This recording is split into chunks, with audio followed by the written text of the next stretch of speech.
Welcome back, everybody, to another episode of the Junkyard Dawgcast. I'm Jordan Hill. Got the whole crew with me this week: Rusty Mansell and Kip Adams.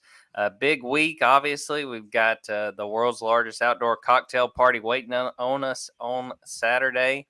Start with you, Kip. How did that bye week treat you? Get you a little bit of a break from Georgia football there. It's awkward. It's awkward to wake up and not have the regular protocol we have for our games, and then to try to watch some other games. So we always kind of watch it with the program we cover in mind. So we're watching these other teams, trying to get a feel for how they're playing. But I ain't complaining. Watching college football on Saturday is what one of the things we love to do. So it was good. I'd like to say I got rested up in the bye week, but that is not true. A little banged up in day to day as we head into Florida week, but we'll see if I'm able to be available this weekend or not. We'll probably know more about that on Friday. The big question: are you really day to day, or are you Kirby Smart day to day? Two differences there. I'm feeling Kirby Smart day to day right now. I messed my calf up over the weekend, so I'm trying to let that thing heal. But I'm feeling a little bit like A.D. Mitchell right now. I'm on that day to day that feels like it's going to go into November, December at this point. We're hopeful to see Kip later on in the week. We're going to see how that looks. Rusty, I would be remiss not to throw it to you and just tell us about the Hall of Fame. Get to see some of those pictures. Such a cool deal that you got to be a part of. Just what was that whole experience like? Crazy to realize that started at a phone call in February to what happened Saturday night. Standing there with Herschel Walker, Champ Bailey, Terrence Edwards. Ray Goff was there. Got a chance to talk to him for a little while. Just to hear those stories from those people, and Matt Stinscomb. I think it was 15 Georgia players that went in. Andy Johnson, Buck Bellew. It was really, really cool. Charlie Ward spoke for the class, and I didn't, as we got going with this process, didn't really know the depth of those guys in the 40s and 50s, specifically the guys that played in the segregated schools. I mean, we had so many of those guys go in, which was just a great experience to have their families there and those types of things. James Brooks, the one funny story I'll tell you, James Brooks played on the 1976 Warner Robins teams, played in NFL, Super Bowl, Auburn, former Auburn great. And, the historians say there's two teams in the state of Georgia. There's 1976 Valdosta, and there's 1976 Warner Robins, and 1971 Valdosta, Stan Rome, and all those guys. And, those two absolutely mashed teams and crushed them. And I asked James Brooks, I said, look, everybody says that the 76 Warner Robins and 71 Valdosta are the two best teams ever. He goes, without hesitation, we'd play them tomorrow. We'd play them right now. And, I thought that was really cool to hear those guys. But, I heard Ron Simmons, who was a professional wrestler, All-American college football player, Florida State, NFL too, and just really talk about, he went into the College Football Hall of Fame, and he told me straight up that ceremony had nothing on what we did Saturday night. So it was great. It was a great experience. And, I fangirled a little bit, talking about, I got to put a coat on every single person: Richard Dent, Bill Curry, Garrison Hurst, Andre Hastings. Talked to Andre Hastings a long time. So, man, it was a cool event to attend. I look forward to, that moving forward. So cool to see, and kudos, Rusty, to you and everyone who was involved in getting that off the ground, because it was long overdue. Great. It's like Garrison Hurst said. He's like, because I was kind of pissed off because I wasn't in nothing in Georgia, and I'm thinking we didn't have one. He didn't know we didn't have one either. So, Champ Bailey talked about coming from Charlton County, coming to there, to the NFL, and what high school meant to him. I thought Champ Bailey, his question was the way he answered. You could tell that it meant something to him, and it's just really, really. Champ Bailey he's just a polished dude. I mean, that's just all there is to it. I mean, one of the best NFL players ever, but man, super, super sharp off the field. And Charlie Ward, speaking for the class, I told that Charlie Ward, I mean, I hate to say this, but the guy looked like a high school chemistry teacher. And it was hard. It was hard for me to explain to the younger people there, like, this dude is the alpha. I mean, this guy played 11 years in the NBA. He won the Heisman. He won the national championship. This guy was one of the best athletes of all time. And he looked like your high school chemistry teacher, but such a great person just to meet. And his bio is incredible. Well, let's turn the focus to Georgia this weekend, and let's talk about this past weekend. Georgia getting a big commitment, a 4-star out of North Carolina. Chris Peele commits to Georgia. I'll start with you, Rusty. Just what is Georgia getting in this commitment, and take us behind the scenes on what you know about Chris. Georgia being able to land him. Defensive back coach Fran Brown recruited him from Rutgers, met him while he was at Rutgers, and evaluated him. So, when he got to Georgia, I think the evaluation from Georgia was the same. So it worked for him because he already had his, kind of foot in the door. And Will Muschamp, who was the lead recruiter for Georgia, on him.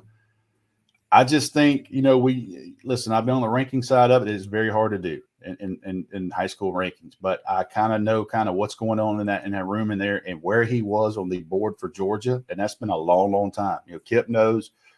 Kip and I were ready for him to commit in June. We had stuff ready to go, thought it was going to happen right after his visit. And kudos to him because he stepped back a little bit and said, let me take all my visits and see where I am. A lot of kids rush into decisions. Kind of credit to Chris Peele and his mom for that, kind of backing off, not rushing a decision. But it's been Georgia. I mean, whatever you want to read, it's been Georgia. And who could knock him off? NC State tried hard, South Carolina, Michigan.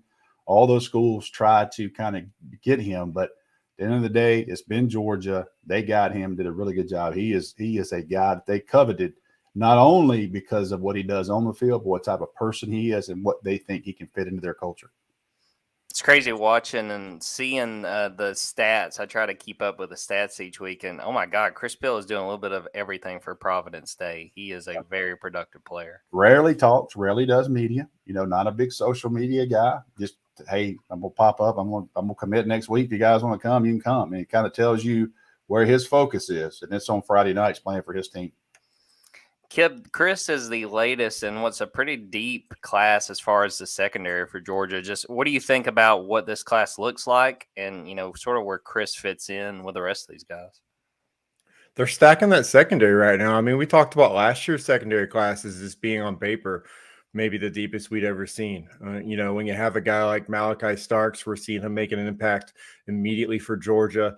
Jaheim Singletary, earning some snaps, Dalen Everett as well. And then you also got guys like Julian Humphrey, and then you have Marcus Washington reclassify as well. That was a very deep DB group. Andrew Corey Thomas from Orlando High School, a talented safety as well. It was a deep secondary class last year. And so, Fran Brown, the standard is really high for him to come in his first cycle at Georgia, a guy that, a lot of people, didn't really know about coming out of Rutgers. And so you look at this group, you already got a 5-star on board, and A.J. Harris out of Central High School in Phoenix City.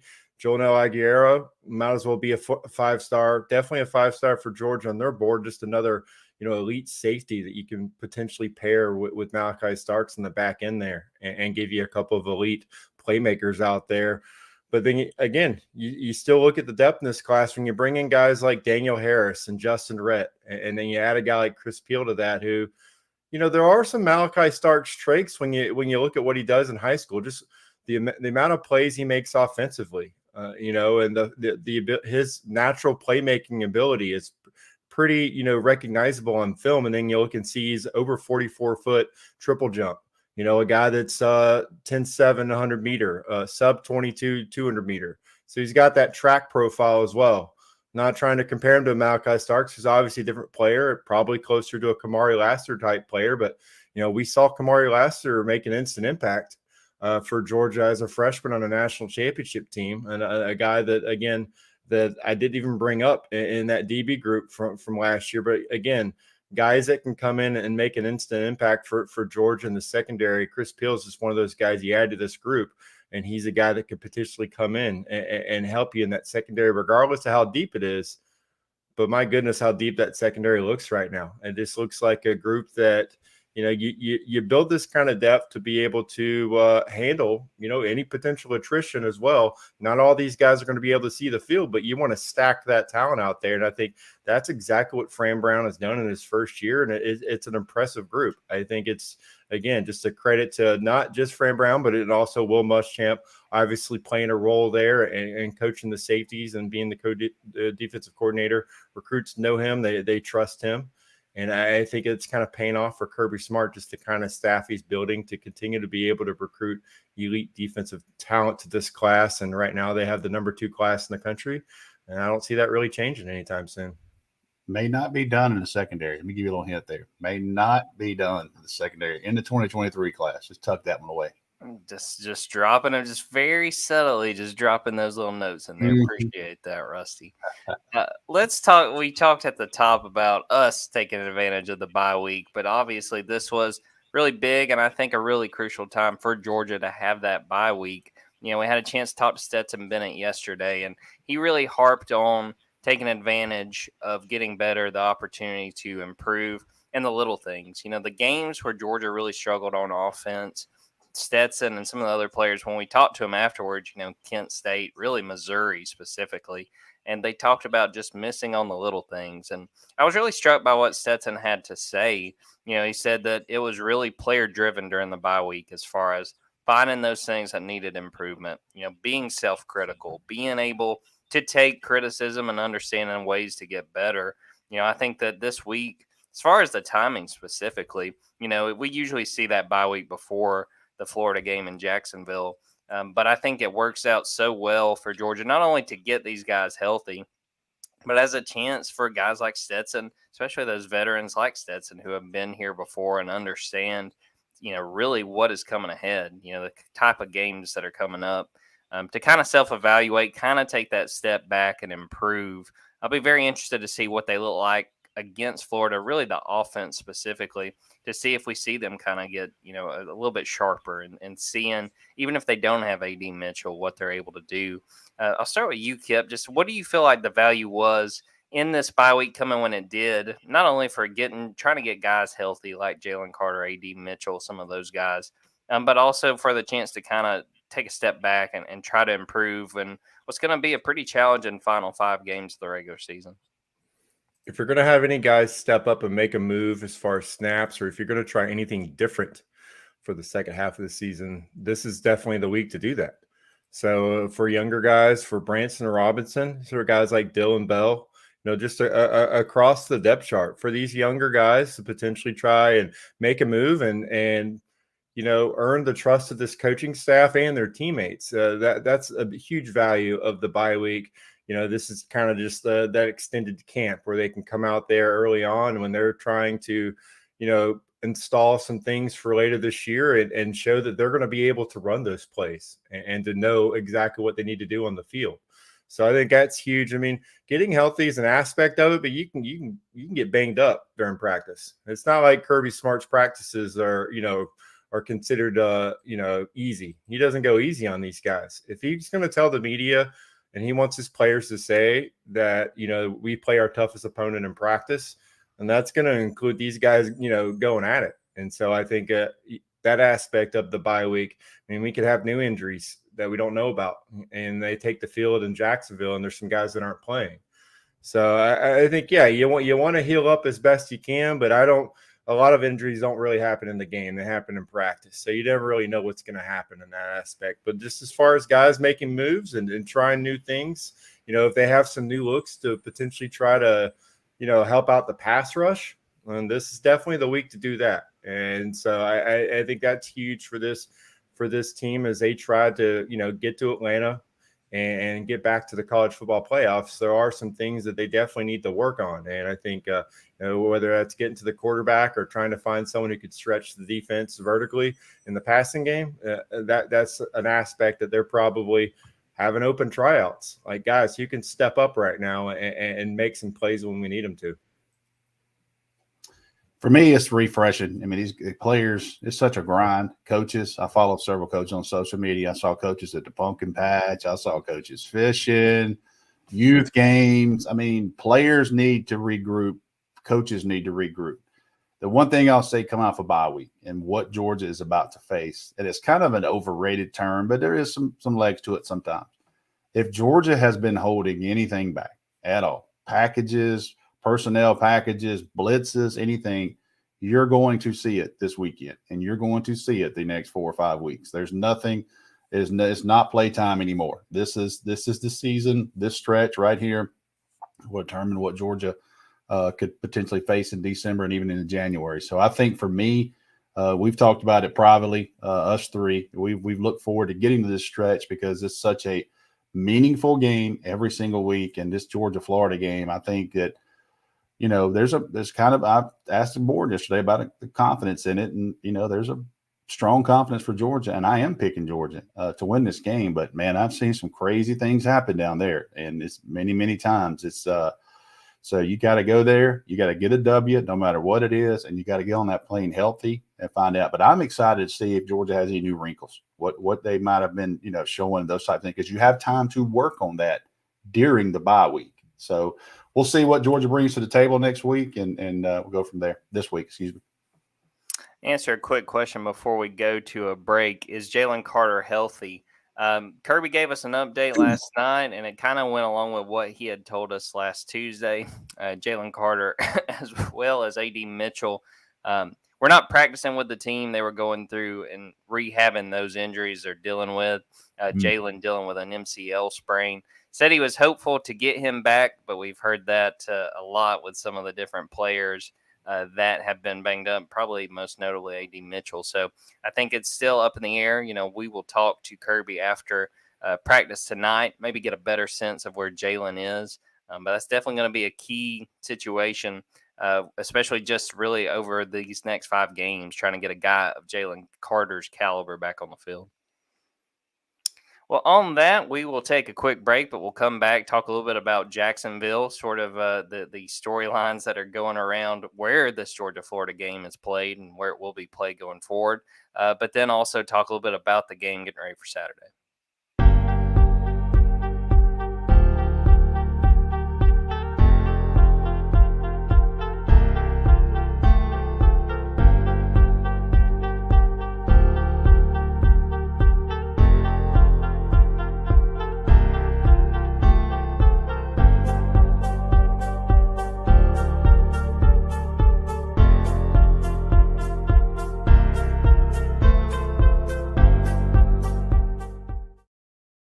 Welcome back, everybody, to the podcast. Coming back, want to talk about Jacksonville, talk about what kind of one of the big storylines, what was talked about yesterday. So kind of set the scene. We were getting ready to go to listen to Kirby and talk to the players. I got an email that was a joint statement between Georgia and Florida about the Jacksonville game. Obviously, that has been talked about a ton and for several years at this point about the future of the game. Will it continue to be a neutral site? The statement that was put out said the annual game between our two universities is an important tradition. At this time, both programs are focused on our current seasons. Typically, both schools begin conversations regarding future games in the series as the last contracted game nears. We anticipate following that timeline. When those discussions take place, we will consider a multitude of factors, including tradition, finances, future SEC scheduling models with the addition of Texas and Oklahoma, and what is best for both schools' football programs overall.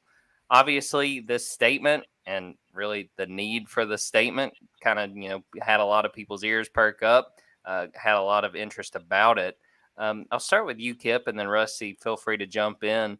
What do you think about the future of this series? Is this series eventually going to find its way, even if it's not every single season, but maybe seeing it played somewhere other than Jacksonville? What's the money? I mean, what are the money details here? That's always kind of been what that's about. I'm not trying to downplay the tradition of playing in Jacksonville. I mean, it's a rite of passage for Middle Georgia, for people in South Georgia. It is part of their annual experience and what they like to experience as a fan, getting that after summer vacation in, the ability to go down to, my hometown in Brunswick, Sea Island, St. Simon's Island, to spend time there and then go to Jacksonville. So from the fans' perspective, I mean, a large portion, they want to continue being able to do that. At the end of the day, it's going to be about, it's going to be about the financials. Is Jacksonville continuing to make this a lucrative deal for Georgia and Florida, their programs? Would they offset that by just being home and home and then, spreading that to the local economies? There are the things that are going on behind the scenes are a lot bigger than whether or not fans get to go to, St. Simon's Island again, or whether Kirby gets to host recruits. So I think the fact that Kirby's made it known he wants to be able to host recruits at home. He wants that home game for Georgia to have that home game because he's spent plenty of time in Alabama. He's seen the value of not just the Iron Bowl, but when Alabama hosts LSU and they're the big game, and every recruit in the country is wanting to go there, and Georgia's playing Samford at home, or UAB, which we've talked about the value of those games. But at the end of the day, in the SEC schedule, you want those big time matchups and the ability to have recruits on campus. But I don't think as powerful as Kirby Smart is, and obviously he's got a lot of brand equity right now coming off national championship. I still think that the people making the decisions are going to make that based on whether or not this game makes sense for them to continue staying in Jacksonville financially for both programs. Rusty, your thoughts about the future of this series and what you expect to see once a decision is made? Sooner or later, it's coming out of Jacksonville, and it might be future scheduling. Could be the ultimate deal. So whether Kirby Smart wants it home and home, obviously he's made his opinion. Jacksonville pays a lot of money to both of these schools, almost like a New Year's Day 6 game. What, $3 million or something like that? That's a lot. That's a lot of money. That is a lot of money for these universities. I think the future scheduling when they go to the pods is going to affect that as much as anything. And you see the little snippet they combined finances. The next thing they say is future SEC scheduling. So sooner or later, I would love to see them play Athens, the Swamp, Jacksonville, Athens, Swamp, Jacksonville, some way. Some people say Atlanta. But it's going to be, in my opinion only, at some point this thing's going to be a home and home because of the pods and the expansion and those type of things. But it is such a great environment to go down to, and it's so fun, especially the South Middle Georgia. I mean, it is definitely, like Kip said, it's a fall break vacation. I got friends from Rome that left this morning. They're going to play golf all week, and they're going down to St. Simon's and that area, so Amelia Island area. But sooner or later, this game is going to come out of there. I would love to see it have some shape to where they could rotate it into Jacksonville, because I think that'd make it that much. If you only went there every 3 years, you got that ticket would be pretty hot to do that. So I just think with the SEC schedule, it's going to be interesting. Texas, Oklahoma, does it come out of the Cotton Bowl? Does Arkansas continue with Texas A&M in Dallas? Those types of things. So a lot of questions there, but for Georgia, Florida, in my opinion only, I think sooner or later that thing's going to be home and home. I think you're right, and I think I kind of lean to where you do, Rusty, as far as I think I want to see it home and home, and maybe every third year play it in Jacksonville, and keep some tradition. Absolutely. Yeah. And I was really intrigued by. We see this statement, and it was before we got to talk to Chris Smith and Stetson Bennett, so they were both asked about it. Chris Smith said he wanted to see probably, I think, kind of like what we were just saying, a home and home, and then occasionally go to Jacksonville. Because, he talked about, he would have liked to have a chance to go play in the Swamp. And, sure. And I'll say, too, I've never been there, obviously, because every time I've been to a Georgia game, it's been in Jacksonville. But I've had other beat writers talk about, hey, what's the loudest stadium you've ever heard, and it's Florida is the one that I've heard probably the most from the group of people that I've talked to, and it would be really fun to experience that. And then obviously the vice versa with the game coming to Sanford Stadium as well. But, I was really struck, the Kirby's talked about this a bunch, has been asked about this a bunch. But you think about, by the time he had gotten to Alabama, the Iron Bowl had been played on campus for quite a while, but think about that game being played in Birmingham for as long as it was. And I know that was breaking tradition. I'm sure that there were a lot of fans, particularly probably on the Alabama side, that were upset to see it leave. But I think, if you ask fans of the Auburn-Alabama rivalry today, are you glad that this rivalry has gone on campus? I think most of them would say, yeah. Yeah. I'm sure the fans around Birmingham probably don't feel quite as strongly, but I would imagine most fans would say, yeah, we're glad this game is back on campus. I would agree with that. And plus, I mean, these are the new tradition. They might like it even more. Just like you said, the chance to go watch a game in the Swamp, but then also the chance to host Florida and potentially have them leaving the game early, watch them leave in Athens early for Georgia fans could be, something they'd never experienced in their lifetime, and a new tradition could be born out of that. And at the same time, if the game's in Gainesville, it's a longer trek, but you could still make that trip from St. Simon's Island if you really want to. So it's kind of adjusting the tradition a little bit, but you could still have that same a similar experience every year, and then get to add a new one, a potentially new tradition in there as well. So I agree with Rusty. I think it's going to end up going that way, and I think the rival will be better for it. It'd be interesting to see. I made sure to poll the Junkyard Dawgcast, the Junkyard board, I should say. 40% of people said they wanted to see that home and home that we've been talking about. And it was pretty funny looking on Twitter. I tweeted off the Dawgs 247 Twitter account, and 40% there said they want to see it home and home. That was by far the highest vote getter in both. So it'll obviously be something to follow, and we will see.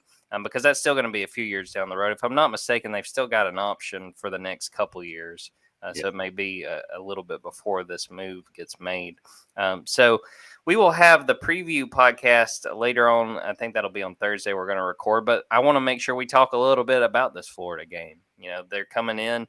Georgia's actually, I think, a 22.5-point favorite. But I think Rusty mentioned this earlier. We see a lot of weird things happen in Jacksonville many times where Georgia comes down and is the big underdog and has pulled an upset, and vice versa. I'll start with you, Kip. What are your thoughts just about this matchup? Anything of particular interest to you? What stands out as far as what you're going to be watching for on Saturday? It kind of reminds me of the Orange Bowl, kind of the Michigan matchup, in that what Florida does well is, they run the football. They lead the country in yards per carry, 6.36. And obviously Anthony Richardson is a large part of that. But their offensive line has also done a really good job protecting him as well. So again, for Georgia, that matchup, it's actually a pretty good matchup. Teams don't run very well in Georgia. They tend to make opposing offenses pretty one-dimensional.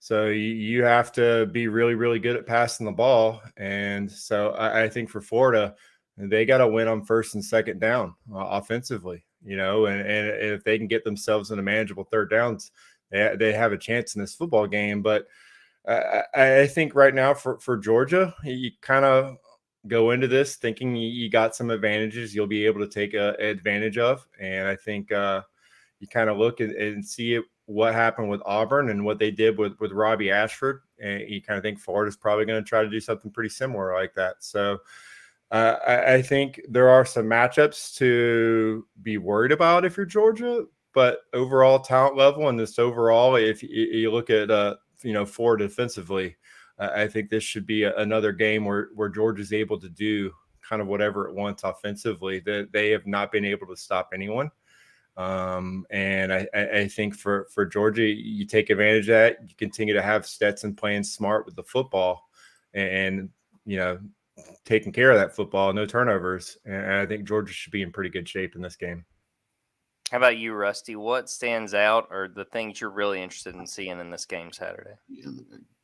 Summed that up pretty good there. Georgia should be able, what they do well is some of the things that Florida has problems with. Now, I said that stadium in 1997 when Georgia was, I think, a 20-point underdog, and they had a turnover early in the game. They scored twice, got some momentum, and next thing you know, you had a game, and Georgia goes on to win that thing with a couple of turnovers. It kept, the Georgia in that. Specifically, remember sitting on the same row with Champ Bailey's family, and his mom was talking to someone beside me. She wasn't talking to me; she was talking to someone beside me, and said, "If they keep trying him, he's going to get one." And sure enough, Doug Johnson tried Champ Bailey, and Champ Bailey got one. So when Mom says, "Don't mess with Champ Bailey," don't mess with Champ Bailey because he got one soon after that. But the game for me is to kind of seize momentum, not let Florida hang around this thing for 4 quarters because anything can happen there. And physicality, we don't have to touch on it. You heard the speech that Kirby Smart gave last year that kind of leaked, and you can hear in his voice, what he feels about this rivalry, and he has made it known that he's not a Florida guy ever at any point in his high school career that he was a Florida Gator guy. So he's going to have this team ready to play. I think they're going to have a focus, not worried about them, looking forward to next week. I think you got to go in there, do what you do well, and kind of take control of this game. And I think physicality probably will be preached a lot this week. I know, you take the other side of the ball, and whatever you feel about Brenton Cox, he kept tweeting all summer about Georgia and couldn't wait to play Georgia. He's going to be sky high, so you got to keep your composure there. But look forward to that matchup of Warren McClendon and Amarius Mims versus Brenton Cox. Talking about some NFL tape on those guys. We'll see what Brent can do against those two guys.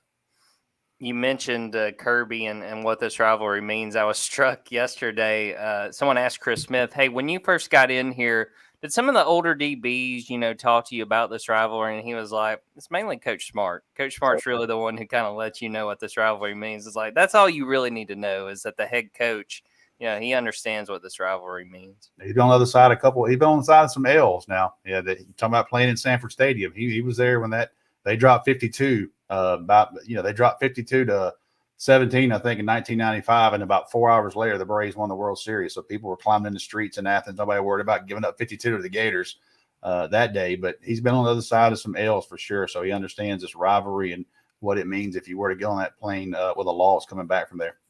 This is one of those opponents where he wants to break their will. I mean, There may or may not be audio out there of Kirby Smart talking about this opponent in the past, but this is one of those where he wants his players to come out with composure and play discipline, but also, he wants them to impose their will on this opponent and let them know early who the better team is, and then make them take it the rest of the game.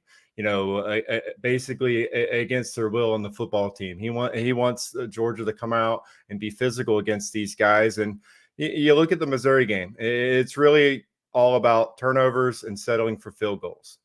Georgia's tied for the least number of turnovers in the SEC, but you remember that Missouri game. They had a couple costly turnovers that made that a closer game that should have, and they settled for field goals on drives in the red zone. And those are the two aspects. If Georgia covers in this game, whether it's 21, 22, 23, those are the two key points right there. It's really Georgia has to control those aspects, and they should be able to come away with a win and prepare for another big game. Before we get out of here, I'm going to throw in another men's basketball minute. Had a chance to go to Birmingham last week for SEC Men's Basketball Media Day. Talked to Mike White, talked to Kerry Oquendo, talked to Braylon Bridges, and was really intrigued just kind of hearing their perspective. The biggest thing I took away from our conversation with those three, Georgia's going to play defense. And that's a pretty substantial change from really the entire Tom Crean era. That was a situation where they really struggled, particularly in that very last season, was very, very bad on defense. But that's something Mike White has come in and preached. I think if you're a Georgia men's basketball fan, you should be very excited about hearing that. I think that this is going to be a very interesting team. I put this in a story last week. I've got them 11th in the SEC. I know that some fans may be like, oh, whoa. But they finished last year. They only won one SEC game. Very intrigued to see just how competitive this group is. And to me, I've written about this as well. Matthew Alexander Moncrief, to me, is going to be the guy that is going to determine whether this team is just sort of also ran or a team that you look at and go, okay, this team might have a chance to at least be exciting, to at least be a fun team to watch. He's a guy that I think he's probably going to play that 4. He was a big recruit out of Canada that Oklahoma State signed when Eric Pastrana, one of the assistant coaches, was there. So to me, they've got some very interesting pieces. It's going to be very interesting to see how this all comes together. They've got a scrimmage on November 1st against Georgia College. That'll kind of be the first chance everybody gets to watch them. But going to be a very interesting first season for Mike White, and really intrigued. They were predicted to finish 13th, only ahead of South Carolina. But a lot of moving pieces throughout the whole SEC, and it's going to be very interesting to follow this team and just see what they're able to do. Well, on that note, we are going to get out of here. Appreciate everybody for watching, everybody listening, everybody watching live on Facebook and YouTube, or if you're checking this out after the fact, we appreciate your support. Jordan, can you give our schedule for the next week and a half? Yeah, so we are going to go on Thursday at noon. I'm going to be with the Swamp 247 crew, have a chance to preview the Florida-Georgia game. On Monday, I think we're going to – Georgia-Florida game. Go ahead. Yeah, right. I already got jumped on Twitter for that, so I got to – I'm just a big fan of that band, Rusty. I just can't help it. But, and then on Monday, we're going to probably go for around 9 or 10, I would imagine. I don't think we've nailed down a time. But we're going to do a recruiting podcast with Georgia and Tennessee coming up, that big matchup. Then we'll also record on Tuesday. And then probably either Wednesday or Thursday, we'll get the Vols 247 crew to preview the game. So looking for 3 podcasts next week. And we appreciate everybody that I'm sure is going to be along for the ride. Really interested to see that Monday podcast. There will be some good content because this is going to be one of the biggest games in Sanford Stadium in quite some time. And it's going to be a very exciting week of content, and excited to get to it and see what that looks like. All right. Well, we will wrap it up there. Appreciate everybody for tuning in. Until next time, take care.